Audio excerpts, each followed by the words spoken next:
Carnegie Hall in New York City, the home of the world's greatest musical events.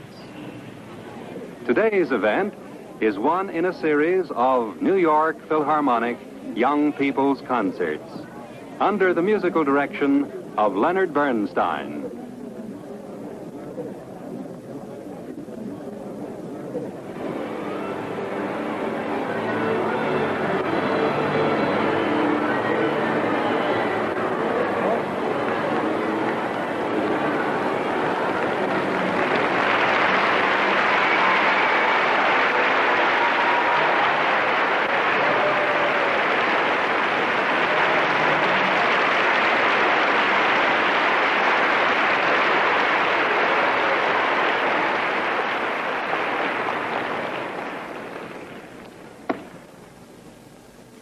Hello again, all my dear young friends. It's wonderful to be back with you again after so long a time. And after that long tour we made last summer of Europe and Russia. We thought about you a lot while we were over there, and we hope you thought about us and missed our concerts as much as we missed you. Now, just to welcome you back in a happy way, we're going to play you a little happy music.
Now, I'll bet there isn't a...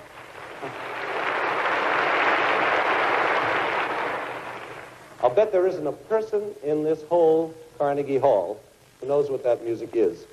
Well, maybe some of you do, because you've peeked at your programs and you know that today's concert is about a composer called Gustav Mahler. But who is this Mahler? Has any one of you ever heard of him? I'll bet not, or at least only very few of you. See, Mahler isn't one of those big popular names like Beethoven or Gershwin or Ravel, but he's sure famous among music lovers. In fact, we're playing an awful lot of Mahler these days right here at the Philharmonic. There's one of his pieces on every program for at least 2 months. And the reason is that this year is his 100th birthday. Imagine, he would have been 100 years old in July if he were still alive. And so we're having this long birthday party for him by playing his music every week.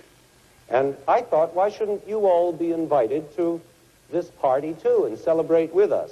That's why we're going to talk about Mahler today and play some of his music for you. There's also another very special reason why we should be celebrating Mahler's birthday here, and that is that 50 years ago, he was the conductor of this very same New York Philharmonic Orchestra. Of course, it wasn't called the Philharmonic then. And it certainly wasn't made up of the same players who are sitting here today. But they gave many beautiful concerts with Mahler right here on this same stage of Carnegie Hall.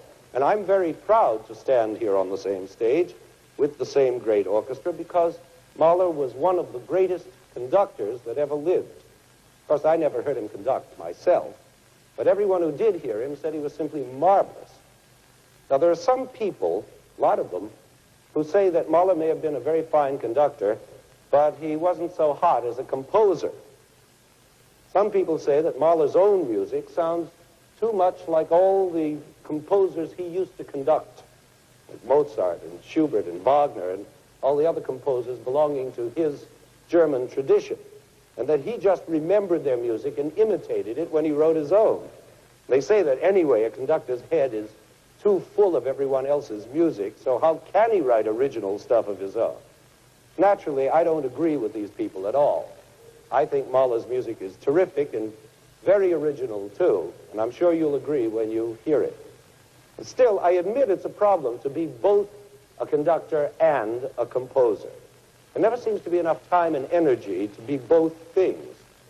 I ought to know because I have the same problem myself. And that's one of the reasons why I'm so sympathetic to Mahler. I understand his problem. It's like being two different men locked up in the same body. One man is a conductor and the other is a composer, and they're both one fellow called Mahler or Bernstein. It's like being a double man. But with him, with Mahler, the problem was much worse even. He was a double man in every single part of his musical life. And today we're going to try and get a picture in our minds of this double man by listening to his music and discovering how the battle between those two different Mahlers inside him made his music come out sounding the original way it does. Now, for instance, you take that happy music we played a little while ago, which was the beginning of his Fourth Symphony. You remember those merry Christmassy sleigh bells at the beginning? And you remember that lovely, graceful melody that sounds like the happiest sort of Mozart tune?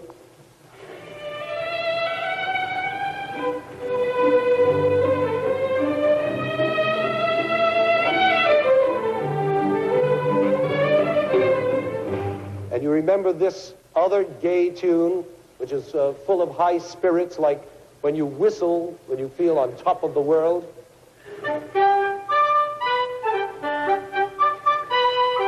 Well, you might not believe it, but the man who wrote all that jolly stuff was one of the most unhappy people in history. And the reason he was so miserable was exactly because of that battle that was always going on inside him.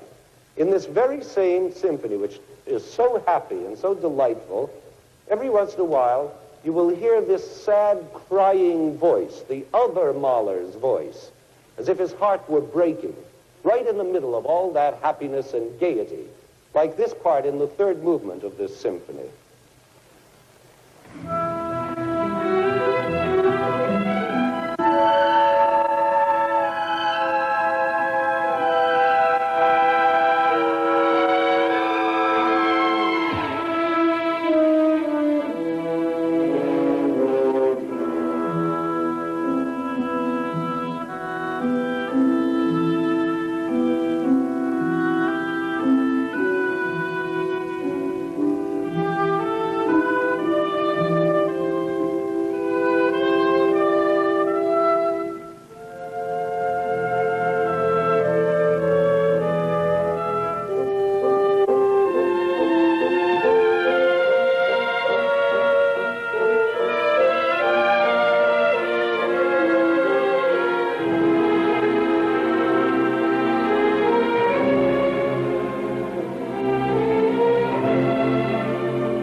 that heartbroken sounding music the real Mahler? Or is it the other happy sleigh bell music? No, they're both Mahler. They're the voices of the two different people inside it. But then, of course, you'll say, well, doesn't every composer go from happy to sad and back again? I mean, it's true of Mozart and Beethoven and Bach, isn't it? Yes, but no composer goes quite so far in each direction, so happy and so sad. When Mahler is sad, it's a complete sadness. Nothing can comfort him. It's like a weeping child. And when he's happy the way a child is, all the way. That's one of the keys to this Mahler puzzle. He is like a child. His feelings are extreme, exaggerated, like young people's feelings. That's another reason why it's so especially right to have you, young people, come to this birthday celebration. I think young people can understand Mahler's feelings even better than old ones. Once you understand that secret of his music, the voice of the child, you can really love his music. So that's the main secret about it. He was struggling all his life to recapture those pure, unmixed, overflowing emotions of childhood. I'm sure you've all had emotions like that filled up feeling that nature sometimes makes you have, especially in the spring when you almost want to cry because everything is so beautiful. Well, Mahler's music is full of those feelings and full of the sounds of nature, like bird calls and hunting horns and forest murmurs, which are all part of his idea of beauty, childlike beauty. Here was this grown-up, very sophisticated, learned man with children of his own and a heart full of struggles between the different voices fighting inside him, always trying to feel pure and innocent again, like a child. And that, too, is another one of the battles he had. The battle of the double man, half child. We're going to play for you now the last movement of this Fourth Symphony, the whole movement, because it's a perfect example of what we've been talking about. It's like a man's dream of childhood. Quiet, peaceful, contented, but it's done with the knowing art of a grown-up man. This music is sung as well as played. It uses a soprano who sings in German, of course, a charming poem about how heaven is going to be when we all get there. Whoever of us is going to get there, that is. And naturally, it's a child's dream of how heaven is going to be. And the voice that sings it must be light and clear and young, like a child's voice. Let me first give you a short translation of the poem into English so you'll be able to understand what the soprano is singing about. She says, "We are enjoying the pleasures of heaven, free from all the noise and troubles of earth. Everything is quiet in heaven, in gentle repose, but lots of fun just the same. We dance and skip and sing with St. Peter looking on. And when we are hungry, St. John brings us lamb to eat, and St. Luke brings us beef." By the way, at this point in the music, you will hear Mahler imitating the sound of the lamb, like this. And you will also hear the sound of the ox, like this. Well, to go on with the poem, she says, "We can eat everything we want from the heavenly garden, bowls full of asparagus and beans and apples and pears and grapes. And if you want venison, a deer comes running down the street. If you want a Hassenpfeffer, a rabbit comes running down the street. And if you want seafood, all the fishes come happily swimming by, where St. Peter is standing ready with his nets and his bait to catch them. The cook is, of course, St. Martha. And as for music, there is no music on this earth that compares to our music in heaven.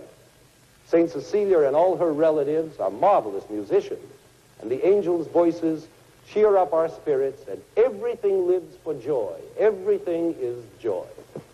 Isn't that a lovely dream? And when you hear the gentle, innocent music that goes with it, I think you'll understand right away what I meant by Mahler's search for childlike purity. Now here is the soprano, Riri Grist, to sing it with us now.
know about this great composer Mahler so far? We've talked about three of his great inner battles: the fight between the conductor and the composer, the fight between the happy young nature lover and the tragic, tormented grown-up, and finally, the fight between the smart grown-up and the innocent child. But there are still more battles going on in this Mahler. He was even divided geographically between belonging to the East and belonging to the West. Imagine even those two forces are at war in him. You see, he was born in a country called Bohemia, which we now call Czechoslovakia. And that country is smack in the center of Europe, between the West and the East. So that Mahler carried in him memories of both sides, the songs and the history, the manners and customs and ways of thinking and feeling of both East and West. Now, the Western side of him naturally drew him to Western musical styles, so that his music shows the influence of Mozart and Schubert and Wagner and all the great German and Austrian composers. But his Eastern side drew him to other musical ideas like gypsy and Slavic and Jewish ideas, which are also based on Eastern folk music, and even as far east as Chinese musical ideas. He loved Chinese poetry and Chinese philosophy and the sounds of Chinese music, and his own music shows it. Right in the middle of this same Fourth Symphony, with all its German, Mozartian, and Schubertian sounds, suddenly there comes this peculiar Chinese tune.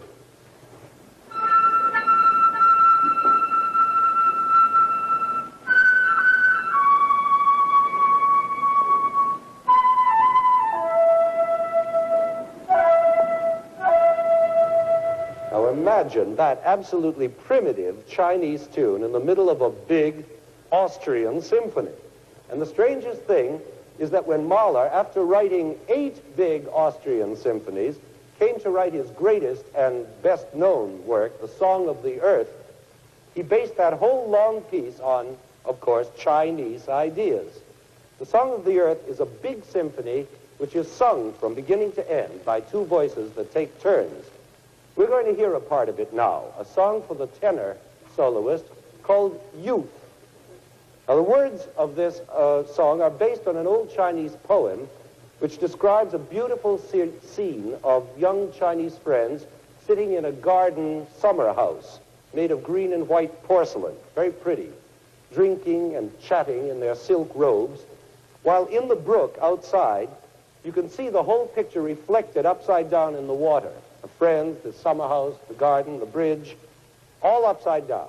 And the music's a bit upside down, too. It's the music of a European reflected in an Oriental pool of water. That's the double Mahler again, half real, half reflection. And that's one of the reasons that the music sounds so original. Now, here is the tenor, William Lewis, to sing this charming song, Youth, for us now.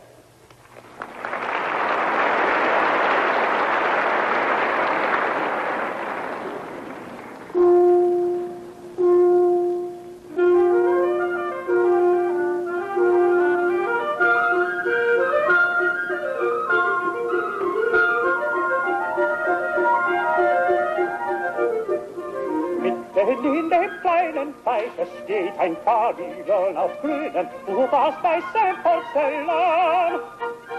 Wie der Rücken eines Tigers wird, die Brücke ist aus Java zu dem Pavillon hinüber.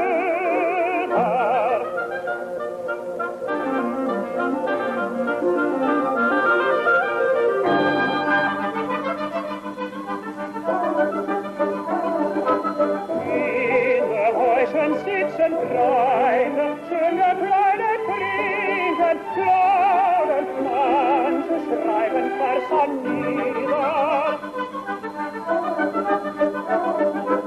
Ihrer seinen Ärmel gleiten, riefet ihrer seine Mützen hocken, lustig tief im Nacken.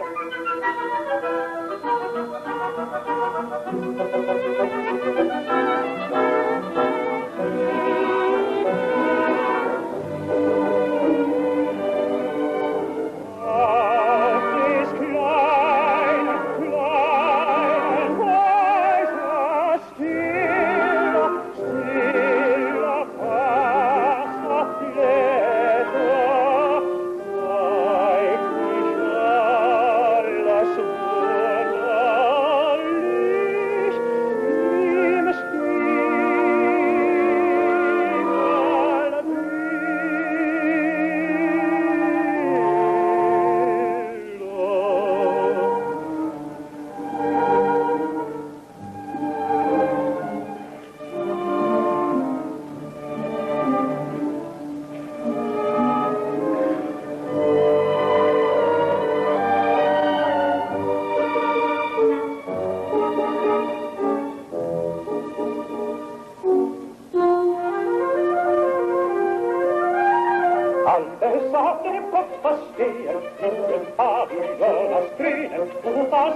bald man steht die Brücke, ungehält der Bogen, rein war schön gekleidet, trinker Flamme.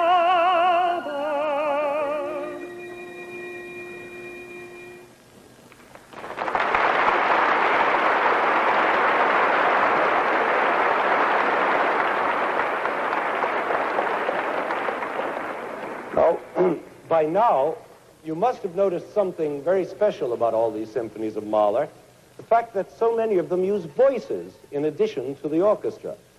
Out of his 9 symphonies, Mahler used voices in 4 of them. That's almost half. And in 2 of the 9, in fact, he used whole choruses. That his greatest symphony, which is called The Song of the Earth, part of which you just heard, is sung from beginning to end. It's really a song symphony. You see, Mahler was as much a composer for the voice as he was for the orchestra. And that makes us think right away, well, why didn't he write operas? What a natural thing for him to have done, with that deep feeling he had for the human singing voice. But he didn't write operas, never a one, and there again we see that split in Mahler. Here's a natural operatic composer who never wrote operas. He just kept writing symphonies that sounded operatic. For instance, just listen to this duet section from his 2nd symphony. It's almost exactly like listening to opera.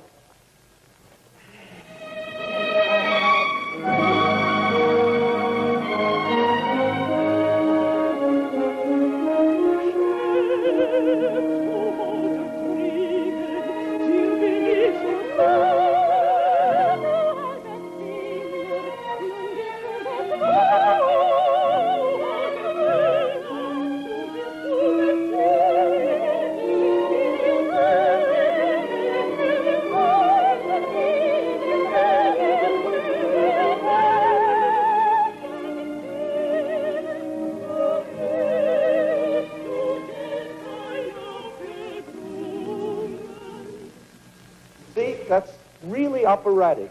Mahler was in love with the human voice. He was always writing songs, in fact.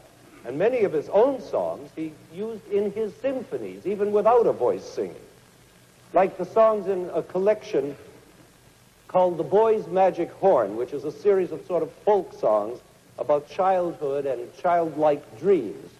Remember that important side of Mahler, the childlike side. You must never forget it. Because, as we said, it's the main secret of his music. It also explains why he loved folk music so much, which is, after all, a part of childhood. Now, take this particular song from The Boy's Magic Horn, which is called St. Anthony's Sermon to the Fish. It's a humorous song. You might almost call it a comic song, because it tells about how the fish came to listen to St. Anthony's sermon, including the crabs and the turtles, and then at the end, they all just swam away happily, being just as silly and naughty as they had been before they heard the sermon. We're going to hear part of this song, first as a song. Then afterwards, we'll hear the same music used without singing in a symphony. Here is Miss Helen Rabb to sing St. Anthony's Sermon to the Fish.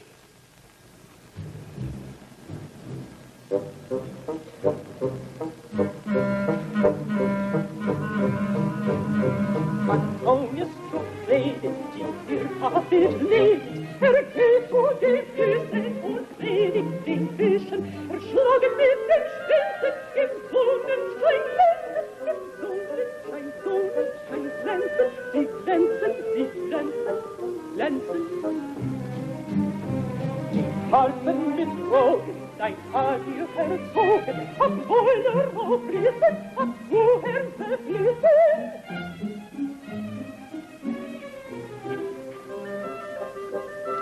Ein Predigt niemalen, die Bildchen so gefallen.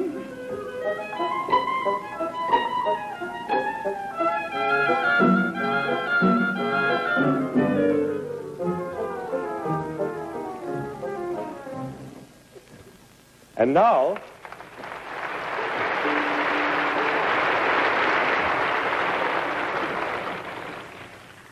let's see how Mahler takes that same song and makes the movement of a symphony out of it. Not the whole movement, of course. The orchestra now will sound much bigger because it's on its own. There won't be a singer.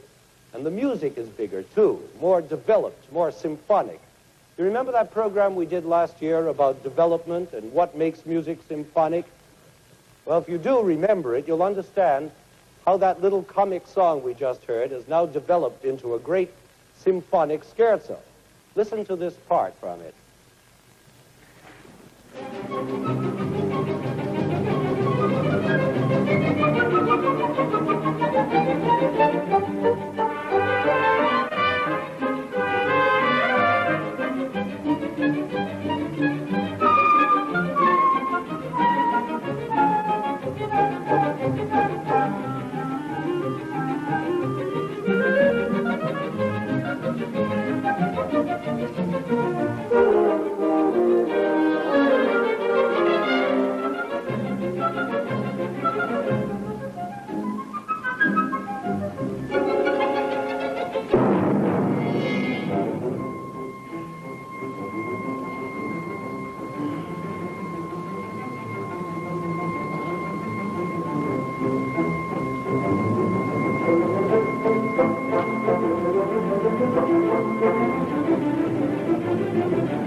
So it goes on.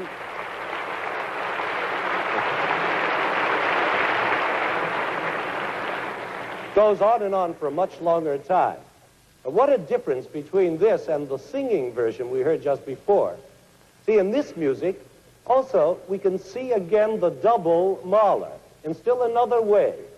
And that's the double way he has of treating the orchestra, the little way and the big way. I'm sure you heard it. Now, most people think of Mahler as a composer for big monster orchestras, which is true as far as it goes. He did use the biggest orchestral assemblies in history. And so we come to expect sounds like this one we just heard.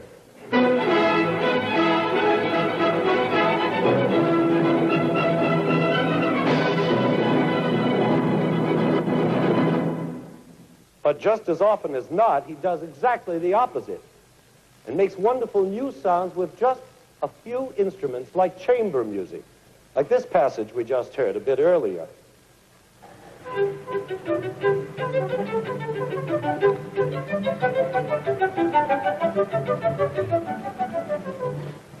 Now that music shows us something, that Mahler was a real master of chamber music sounds. And yet he never wrote chamber music. Not a quartet or a trio or a violin sonata or anything. It's another strange example of that tug of war that was always going on in him. Just as the operatic Mahler never wrote operas, so the chamber music Mahler never wrote chamber music. A double man, you see. Now there still remains one more split, and perhaps it's the biggest one of all. That on one hand, Mahler was the end of the whole romantic 19th century tradition of composing. The last of that whole line beginning with Mozart and running through Beethoven and Schubert and Wagner. And at the same time, he was the beginning of modern music, of what we call the music of our time. Imagine being the end of something and the beginning of something else all at once. But he was. In the various pieces of his that we've played today, you've heard bits that sound like Mozart or Schubert or Bach or Wagner, but you've also heard many bits that seem to prophesy the coming of new composers like Schoenberg and Webern and Copland, Britten, even Shostakovich, very much Shostakovich, in fact. So now we're going to perform for you a piece of Mahler that does both things, that reminds you of the old German music and at the same time gives you very strong hints of the new music that is to come. What we're going to play for you is the last part of the last song of his great symphony, The Song of the Earth, part of which we heard before. This is one of the most beautiful endings any piece of music has ever had. Now, certain people were amazed when I told them I was going to play this for you today. They said, "What? You're going to play that long, slow, highbrow piece of music for young people? You're crazy. They'll get restless and noisy. They won't understand it. It's just too highbrow. And it doesn't even end with a bang-up finish. It just dies away quietly. Nobody will clap." Well, I know my young people, and I'm not afraid to play this music for you. I know you'll understand it and even love it because you already know more about Mahler than most people do. And you'll understand also all those doublenesses, those fights in him, all the things we've talked about today. They're all in this music. It has very heavy orchestration, that has very light chamber music orchestration. It's very German sounding, but it also has Slavic and Jewish sounds.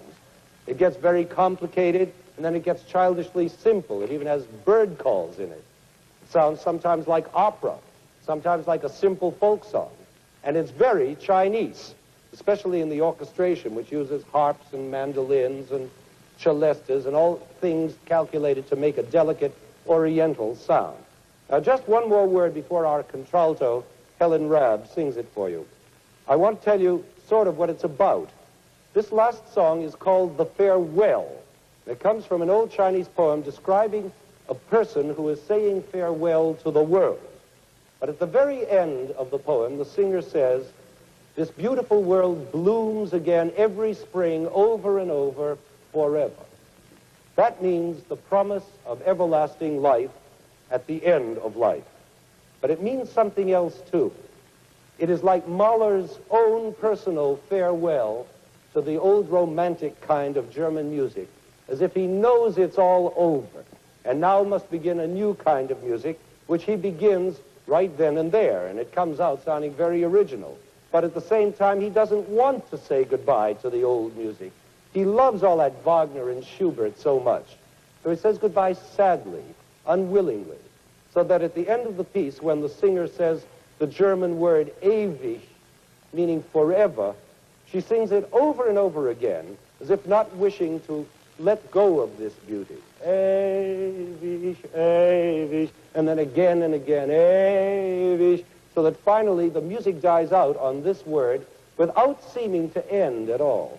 It's almost like magic, this marvelous ending. You really have the feeling that it goes on and on forever, even after it stops. And if this magic stillness at the end makes you feel like not clapping, then just don't. I'll understand.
This is the first in a series of 4 concerts by the New York Philharmonic under the musical direction of Leonard Bernstein. This program has been awarded the 1959 Thomas Alva Edison Foundation citation for the best children's program on television.